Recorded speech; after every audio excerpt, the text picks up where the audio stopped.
धेरै राम्रो भछ भनेको पो हैछ नराम्रो हिजो के आउनु भएको थियो खाना फटाफट आउँछ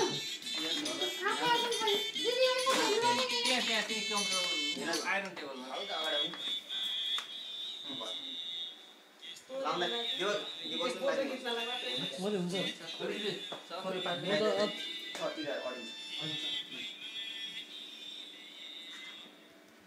ल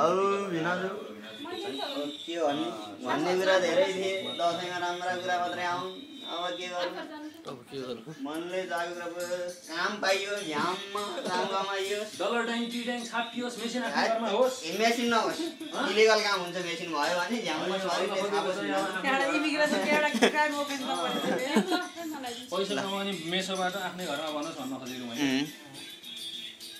त्यसकारण सबै कुरा राम्रो होस् मन चिताको पुगोस् ल सबै पुगोस् त्यति हो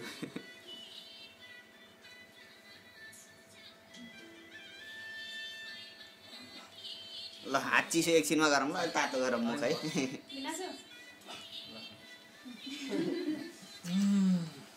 ल झ्याममा एक होलसेलमा चाखौँ अनि भोक लाग्यो दबाउँ त उसको लडी पिक्चर रहेछ ल गंगा अब यसो भोजनको कार्यक्रम गऱ्यो भने त्यही त